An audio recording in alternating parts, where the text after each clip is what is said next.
કેવી online ક્લાસરૂમની YouTube ચેનલમાં આપ સૌનું ફરીથી એકવાર હાર્દિક સ્વાગત છે. સ્ટાન્ડર્ડ 10થના સાયન્સના ચેપ્ટર 6ના જૈવિક ક્રિયાઓના લાસ્ટ લેક્ચર 9ની આજે આપણે શરૂઆત કરીએ. મનુષ્યમાં ઉત્સર્જન. સજીવ શરીરના કોષોમાં જીવન ટકાવવા માટે થતી વિવિધ રાસાયણિક ક્રિયાઓને જૈવ રાસાયણિક ક્રિયાઓ કહે છે. આ ક્રિયાઓ દરમિયાન શરીર માટે કેટલાક ઉપયોગી અને કેટલાક નુકસાનકારક ઝેરી પદાર્થોનું નિર્માણ થાય છે. શરીરમાં આ ઝેરી પદાર્થો હાનિકારક હોવાથી સમયાંતરે તેનો શરીરમાંથી નિકાલ કરવો જરૂરી બને છે. જૈવ રાસાયણિક ક્રિયાઓ દરમિયાન ઉદ્ભવતા નુકસાનકારક પદાર્થોને ઉત્સર્ગ પદાર્થો કહે છે.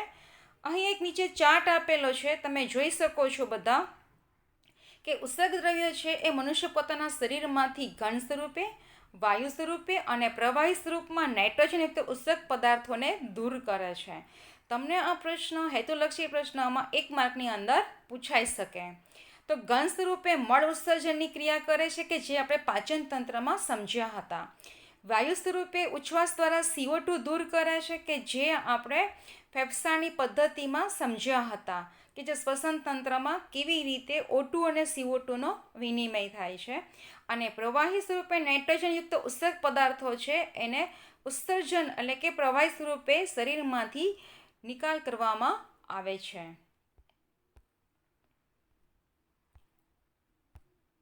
મનુષ્યમાં ઉત્સર્જન એટલે કે એ ઉપરાંત બીજા પ્રાણીઓ માટે કેવી રીતે ઉત્સર્જનની ક્રિયાઓ થાય છે. તો કે ઉત્સર્જન એટલે શું અને વિવિધ પ્રાણીઓ ઉત્સર્જન માટે કેવી પ્રયુક્તિનો ઉપયોગ કરે છે. તો પ્રાણી શરીરમાંથી નાઇટ્રોજનયુક્ત હાનિકારક ચયાપચયિક ઉત્સર્ગ દ્રવ્યોને નિકાલ કરવાની જૈવિક ક્રિયાને ઉત્સર્જન કહે છે. પ્રાણી શરીરમાં વિવિધ ચયાપચયિક ક્રિયાઓમાં નાઇટ્રોજનયુક્ત ઉત્સર્ગ પદાર્થો ઉત્પન્ન થાય છે અને તેનો તાત્કાલિક નિકાલ કરવો જરૂરી છે. તમને લોકોને મેં આગલા લેક્ચરમાં ચયા એટલે કે ચય વત્તા અપચય એટલે કે પોષક તત્વો છૂટા પડવા, શરીરના કોષોમાં દાખલ થવા અને ફરી પાછા નક્કામાં પોષક તત્વો દૂર થવા, એ સંપૂર્ણ ક્રિયાને ચયાપચય એટલે કે મેટાબોલિઝમ કહેવામાં આવે છે. વિવિધ પ્રાણીઓમાં ઉત્સર્જન માટે વિવિધ પ્રયુક્તિ જોવા મળે છે. તો મોટાભાગના એકકોષી જે પ્રાણીઓ છે, અમીબા, પેરામેશિયમ જેવા, તો કે નાઇટ્રોજનયુક્ત ઉત્સર્ગ પદાર્થો છે એની શરીર સપાટી દ્વારા પાણીમાં ત્યાગ કરે છે. તો તમે લોકો જોઈ શકો છો કે અહીંયા અમીબા છે એ એની શરીરની સપાટી દ્વારા ખોરાક દાખલ કરે છે કોષની અંદર અને પાચનને અંતે એ કોષની શરીરની સપાટી દ્વારા ઉત્સર્ગ પદાર્થોને બહાર પાણીમાં ત્યાગ કરે છે. જટિલ બહુકોષી પ્રાણીઓ ઉત્સર્જન માટે વિશિષ્ટ અંગોનો ઉપયોગ કરે છે. તો કિડની ઓફ હ્યુમન તમે અહીંયા જોઈ શકો છો કે એ બંનેના એનિમેશન આપેલા છે કે જેની વધારે વિસ્તૃત માહિતી આપણે હમણાં આગળ લઈએ. મનુષ્યનું ઉત્સર્જન તંત્ર સમજાવો. તો કે મનુષ્યના ઉત્સર્જન તંત્રમાં એક જોડ મૂત્રપિંડ. હવે તમે લોકો અહીં આકૃતિમાં જોઈ શકો છો કે અહીંયા જે મૂત્રપિંડ આપ્યું છે, હવે એ વાલ આકારના, કાજુ આકારના અથવા તો તમે એને કિડની એટલે કે આપણે જેને કિડની મૂત્રપિંડ કહીએ છીએ એ વાલ આકારના, કાજુ આકારના જોવા આપણે અહીં મળે છે. અને એ ઉપરાંત એક જોડ મૂત્રવાહિની. તો અહીં તમે જોઈ શકો છો એ લખ્યું છે કે ડાબી મૂત્રવાહિની, તો આને કહેવાય જમણી મૂત્રવાહિની. તો આ છે ડાબું મૂત્રપિંડ અને આ છે જમણું મૂત્રપિંડ. તો ડાબામાંથી નીકળે એને ડાબી મૂત્રવાહિની કહેવાય, જમણા મૂત્રપિંડમાંથી નીકળે એને જમણા મૂત્રવાહિની કહેવામાં આવે છે. એ ઉપરાંત તમે આકૃતિમાં જોઈ શકો છો કે જે બ્લુ કલરની આપી છે એ મહાશિરા છે અને રેડ કલરની જે બતાવેલી છે એ મહાધમની છે. એ ઉપરાંત નીચે આપ્યું છે મૂત્રાશય કે જે આ કોથળી જેવો ભાગ છે કે જે સ્નાયુઓનો બનેલો છે જેને મૂત્રાશય કહેવામાં આવે છે.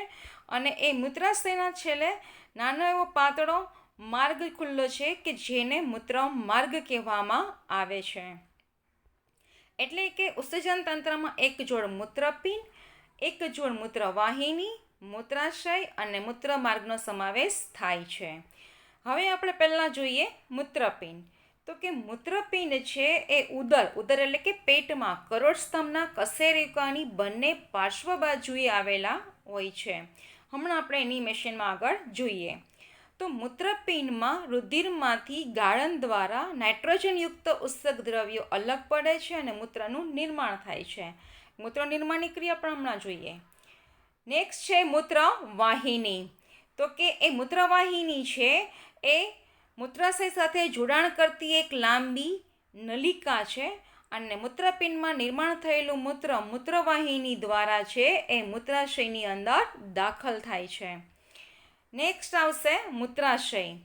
બરાબર. તો કે તે મૂત્રનો સંગ્રહ કરતી સ્નાયુમય કોથળી છે ને તેમાં મૂત્રનો હંગામી સંગ્રહ એટલે કે એ જ્યારે આખી ભરાઈ જાય છે તો તેના સ્નાયુ એ સંકોચન વિસ્તરણ કરવાથી એનો મૂત્રમાર્ગ દ્વારા એ નકામું જે પ્રવાહી છે શરીરમાંથી એ ઉત્સર્જન પામે છે. લાસ્ટ છે મૂત્રમાર્ગ. તો કે મૂત્રાશયની શરીરની બહાર ખુલતા છિદ્ર સુધી લંબાયેલો માર્ગ છે તે દ્વારા મૂત્રનું ઉત્સર્જન થાય છે. તો તમને લોકોને આ 3 માર્કની અંદર આકૃતિ સાથે પ્રશ્ન પૂછાઈ શકે. નેક્સ્ટ આપણે જોઈએ મૂત્રપિંડ નલિકા એટલે કે નેફ્રોનની રચના સમજાવો. તો મૂત્રપિંડમાં પાયારૂપ ગાળણ એકમ મૂત્રપિંડ નલિકા છે, નેફ્રોન છે.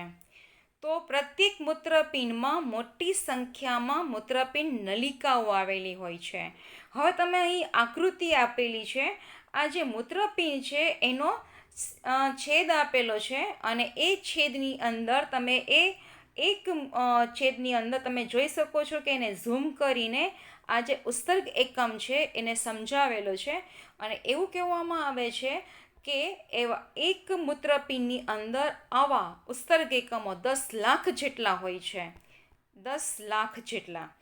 તો બંને મૂત્રપિંડની સંખ્યા જોઈએ તો આશરે 20 લાખ જેટલા આવા ઉત્સર્ગ એકમો છે એ બંને મૂત્રપિંડની અંદર ગોઠવાયેલા હોય છે. તો તમે અહીં આકૃતિમાં જોઈ શકીએ છીએ કે એ મૂત્રપિંડનો જે આડો છેદ આપેલો છે એમાંનું એક રચનાને આપણે અહીં ઉત્સર્ગ એકમને સમજવાની છે. તો તમે સમજી શકો કે આ કેટલી બધી સૂક્ષ્મ રચના હશે. આ તો મૂત્રપિંડ નલિકા છે એ લાંબી ગૂંચળામય રચના છે. તેના અગ્ર ભાગે કપ આકારની બાઉમેનની કોથળી આવેલી હોય છે. હવે તમે આ જોઈ શકો છો, અહીંયા આપેલું છે કપ આકારની. તો બાઉમેનની કોથળી એટલે કે આવી કપ આકારની રચના હોય છે. બરાબર. તમે અહીંયા જોઈ શકો છો કે મેં થોડુંક દોર્યું છે. બરાબર. તો હવે એ બાઉમેનની કોથળી છે ને તેનો અંત છે એ સંગ્રહણ નલિકામાં થાય છે. હવે તમે જોઈ શકો છો કે એ પીળાની ગૂંચળામય જે નલિકા છે એ આવી રીતે એ છેવટે ક્યાં આવે છે તો કે સંગ્રહણ નલિકા છે એમાંથી નકામું પ્રવાહી છે એ ક્યાં દાખલ થશે તો કે અહીં તમે જોઈ શકો છો અહીં મૂત્રપિંડ નિવાપ અને મૂત્રપિંડ નિવાપમાંથી એ મૂત્રવાહિની મારફતે ક્યાં આવશે તો કે મૂત્રાશયની અંદર. બરાબર. તો બાઉમેનની કોથળીમાં પાતળી દિવાલવાળી રુધિર કેશિકાનું ઝુમખું ગોઠવાયેલું હોય છે તેને રુધિર કેશિકા ગુચ્છ કહે છે. હવે તમે લોકો અહીં જોઈ શકો છો આકૃતિમાં કે એ મૂત્રપિંડ નલિકાની અંદર એકદમ બારીક આ જે ભાગ બતાવેલો છે બાઉમેનની કોથળી, એ બાઉમેનની કોથળીમાં રુધિર કેશિકા ગુચ્છ આવેલું હોય છે અને એ રુધિર કેશિકા ગુચ્છની અંદર એ જે રુધિર ગાળણ માટે આવવાનું હોય છે એ એની નાની નાની સૂક્ષ્મ નલિકામય રચના અહીંયા જોવા મળે છે. હવે આપણે એનું એનિમેશન સાથેનું પિક્ચર જોઈએ અહીં. તો તમે જોઈ શકો છો કે અહીંયા રુધિર છે આ ગ્લોમેરુલસ અહીંયા આપેલું છે, લખીને આવે છે. ગ્લોમેરુલસ એટલે શું? બાઉમેનની કોથળી. કલેક્ટિંગ ટ્યુબ એટલે કે સંગ્રહણ નલિકા અને હેન્ડલેનો પાસ કે જે હેન્ડલે નામના વૈજ્ઞાનિકે કેવી રીતે આ ગૂંચળામય નલિકાઓમાંથી રુધિર છે ગાળણની ક્રિયા થાય છે એ સમજાવેલી છે.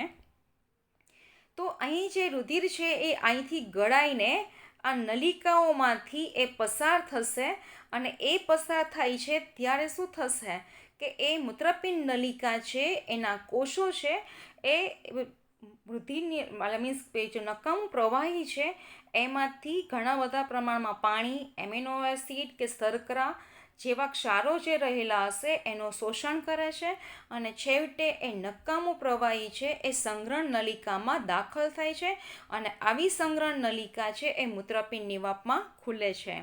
અહીં તમે અહીંયા સાઈડમાં પછી પણ બીજી એક આકૃતિ આપી છે, એ તમે જોઈ શકો છો કે કેવી રીતે અંદર રુધિર દાખલ થાય છે ને બીજા માર્ગે રુધિર છે એ ફરી પાછું ગળાઈને બહાર નીકળે છે. મનુષ્યમાં મૂત્ર કેવી રીતે ઉત્પન્ન થાય છે, તો અહીં પાછું એ જ ફિગરની આપણે વાત કરીએ છીએ કે મૂત્ર નિર્માણનો હેતુ રુધિરમાંથી ઉત્સર્ગ દ્રવ્યો ગાળીને અલગ કરવાનો છે. હવે તમે અહીંયા બાજુમાં એનિમેશન આપેલું છે, તમે જોઈ શકશો બધા કે અહીં રુધિર ગાળણની ક્રિયા થાય છે અને એ નકામું જે પ્રવાહી છે એ ગૂંચળામય નલિકામાંથી પસાર થાય છે આવી રીતે.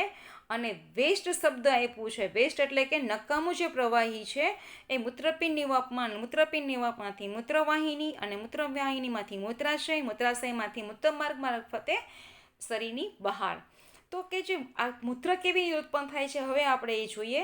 તો કે મૂત્ર નિર્માણનો હેતુ રુધિરમાંથી ઉત્સર્ગ દ્રવ્યોને ગાળીને અલગ કરવાનો છે.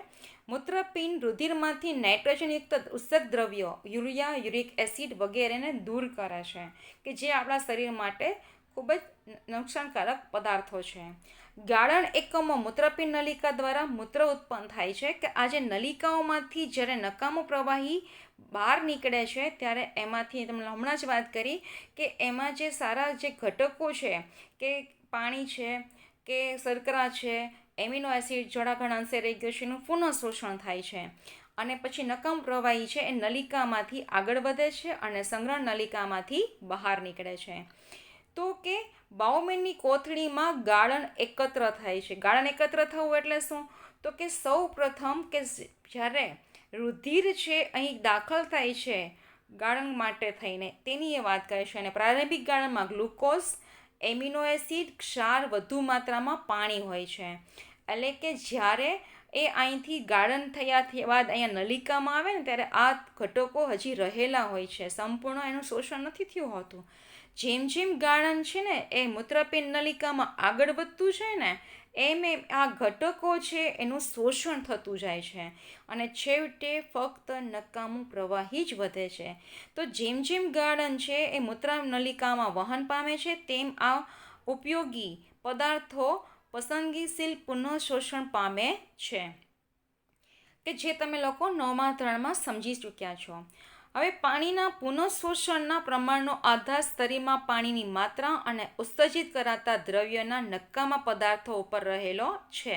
એટલે કે આપણે આપણા શરીરમાં આપણે કેટલું પાણી પીએ છીએ, કેટલું ગ્રહણ કરીએ છીએ એના ઉપર ઉત્સર્જિત પદાર્થો અને એ નકામું પ્રવાહી છે એ બહાર નીકળે છે અને આ રીતે મૂત્ર ઉત્પન્ન થાય છે.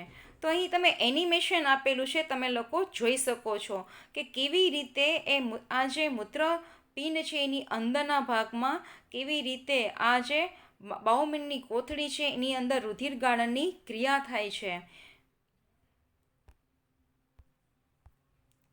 હવે આવશે વનસ્પતિઓમાં ઉત્સર્જન. આપણે મનુષ્યમાં સમજ્યા, હવે આપણે વનસ્પતિમાં ઉત્સર્જન સમજીએ. તો કે વનસ્પતિઓ છે એ પ્રાણીની જેમ કોઈ ઉત્સર્ગ અંગો કે તંત્ર ધરાવતી નથી. આમ છતાં તેઓ વિવિધ રીતે ઉત્સર્જન જોવા મળે છે. વનસ્પતિઓમાં પ્રકાશ સંશ્લેષણની ક્રિયા દરમિયાન નકામી નિપજ તરીકે ઉદ્ભવતો O2 વાતાવરણમાં સીધો મુક્ત કરાય છે કે જે બીજા અન્ય સજીવો તેનો શ્વસનમાં ઉપયોગ કરે છે. ત્રીજો પોઈન્ટ છે વનસ્પતિઓ બાષ્પોત્સર્જનની ક્રિયામાં વધારાના પાણીને વાયુરંધ્ર દ્વારા મુક્ત કરે છે કે જે રાત્રિ દરમિયાન શ્વસનની ક્રિયા થાય છે ત્યારે સૂર્યપ્રકાશ હોતો નથી એટલે ખોરાક બનવાની ક્રિયા થતી નથી, ત્યારે એ પાણી વધારાનું પાણી છે એ વાયુરંધ્ર દ્વારા પણ દૂર થાય છે અને દિવસે પ્રકાશ સંશ્લેષણની ક્રિયા થાય છે ત્યારે બાષ્પોત્સર્જનની ક્રિયામાં એ વધારાના પાણીને પણ મુક્ત કરે છે. કેટલીક વાર વનસ્પતિઓ નકામા ઉત્સર્ગ પદાર્થોને પર્ણમાં સંગ્રહ કરે છે અને છેવટે આ પર્ણ ખરી પડે છે. કેટલીક વનસ્પતિને નકામા પદાર્થનો સંગ્રહ કોષીય રસધાનીમાં કરે છે એવું કહેવામાં આવે છે કે વનસ્પતિ કોષમાં એનો 90% ભાગ છે એ રસધાનીએ રોકેલો હોય છે, અને રસધાનીની અંદર ધાની રસ રહેલો હોય છે, અને વનસ્પતિ એ કોષના ઉપયોગી ઘટકો છે એ રસધાનીની અંદર સંગ્રહ કરેલો હોય છે. વનસ્પતિઓ અન્ય નકામા પદાર્થો, સ્ફટિકો, રેઝિન એટલે કે રાળ અને ગુંદરનો જૂની જલવાહક પેશીમાં સંગ્રહ કરે છે, અને એ કેટલાક ઉત્સર્ગ દ્રવ્યને પોતાની આસપાસની ભૂમિમાં ઉત્સર્જિત કરે છે. તો કે જે રેઝિન અને ગુંદર છે, તમે જોઈ શકો છો ઘણી વખત એ વનસ્પતિના પ્રકાંડમાંથી એ જૂની જલવાહક પેશી કે જે કાષ્ઠમય ભાગ થઈ ગયો છે એમાંથી એ બહાર આવે છે, એટલે કે વનસ્પતિમાંથી દૂર થાય છે, અને જેનો મનુષ્ય છે એ આર્થિક ઉપયોગ એનો કરે છે વ્યવહારની અંદર.